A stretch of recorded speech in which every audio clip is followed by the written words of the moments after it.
fight play out in there compared to, the game plan that you and your team had put together for Katlyn? I mean, my plan was to go down and finish her in the first round. So obviously, the fight played out a little bit differently than I had in my mind. But I went out there to fight and to win and to finish. And she's a vet, so I went out there and proved that I also am someone who is in the division and pushed past that gate. And I want my rematch. Well, you obviously came out red hot in that first round looking for the finish. At any point in that round were you like, all right, I need to step back for a second and kind of, not blow my load so quickly, and this might turn out to be a 15-minute fight? No, I mean, I was prepared to go all 3 rounds, whether I needed to or not. And I'm going to give it everything I got no matter what. So I definitely wanted to go out there and get the finish in the first round. And I know that I'm ready to continue to push no matter what.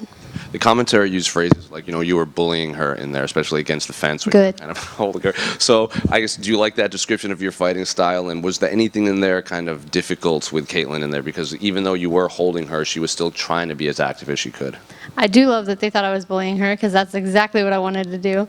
I think the only thing that is, I mean, she's a vet, right? So she was prepared in a lot of positions. I didn't feel like she was as strong as me, but she definitely had the length, and she had obviously that skill. So it's like a lot of things that I was wanting to do, she was ready for, and so I had to be like, okay, we have this step, then this step, then this step, So, but at the end of the day, I wanted to go out there, bully, and dominate, and that's exactly what I did.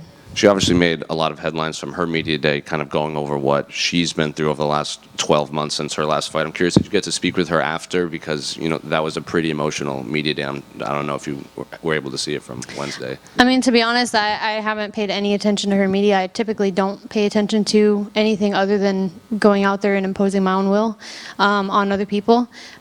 So after the fight, the only thing we talked about was, now we can train together. Is what she said to me. So I was like, oh, yeah, absolutely. I actually haven't gotten to go watch, so I'll have to go watch. And obviously you want that rematch with Alexa, but it was also announced that she's coaching the Ultimate Fighter with Valentina. So are you willing to maybe wait, or do you want to be active? Do you want to be on that card as maybe a backup just in case? What would you like the rest of your year to look like?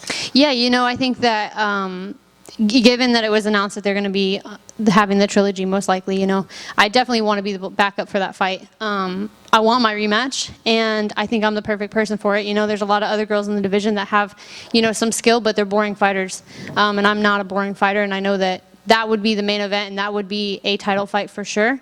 And it'd be a great one. So there's a big story behind that too. The rematch with Alexa Grasso would be huge. I don't know if I would necessarily wait. That's something I have to talk to Dana and Mick and Hunter and everyone about. So we'll be figuring that out soon. Well, last one for me. Regardless of whether it is Alexa or maybe the winner of Aaron and Manon, are you expecting at least a main event in your next fight? Because the commentary after said, from this point on, it's number 1 contender fights and main events for you moving forward. Yeah, absolutely. I think that I deserve a main event spot. I'm 14-2 now. I'm 25 years old, and I'm an exciting fighter. So I feel like I've worked my butt off to get to here. And I wanted to finish this fight, but it was an exciting fight, and I went out there and I proved that I belong here in that top spot and in that main event spot. So I don't know why we gave Manon and Aaron 2 boring fighters the main event spot, because I don't know if anyone really cares about that.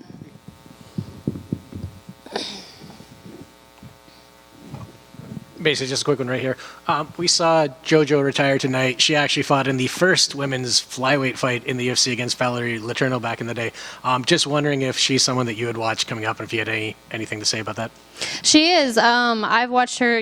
Obviously being someone who has come up in the sport and also in the flyweight division.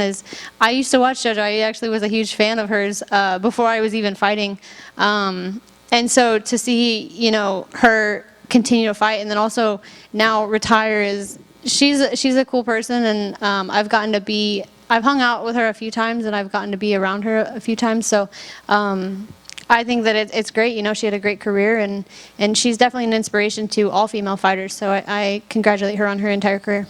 Thank you. Thank you.